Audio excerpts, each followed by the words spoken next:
Hello po, maayong hapon sa tanan. Sa dili pa kabalo mo buhat og kabsa.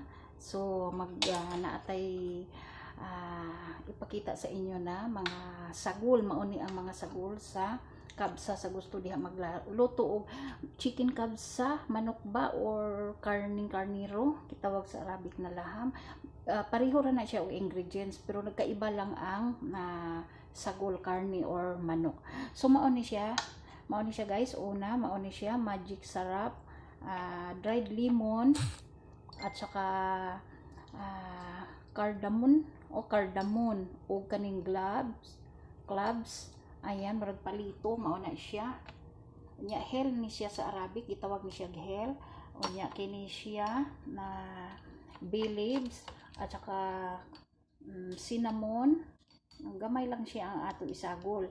Nya mao ni siya ang turmeric powder, mao ni siya ang atong asin, mao ni siya ang hot spicy na powder nang gitawag og buharat. Nya daghan na siya klase naana po na siya hell ingon ani ni siya, nya gi blender lang na siya gi powder.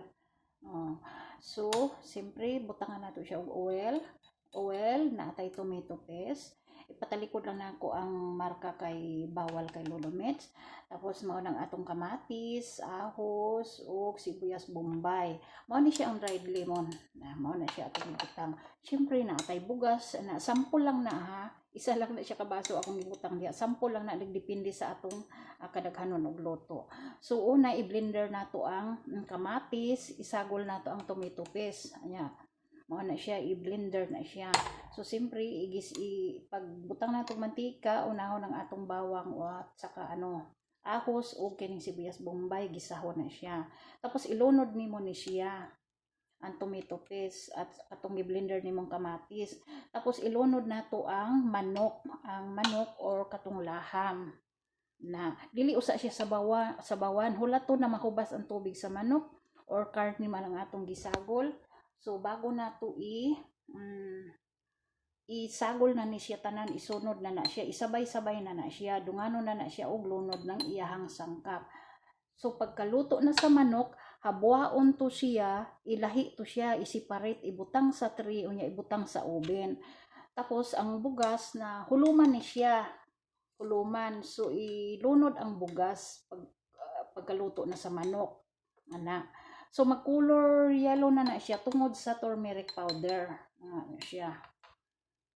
Daghanon nato og butang og turmeric powder. Siya. Luyang dilaw. Mao na siya. Unya katong atong manok pag serve na ipatong na sa kanon. Siya. Mao na to siya ang labas sa ato ang kabsa chicken kabsa, chicken rice kabsa.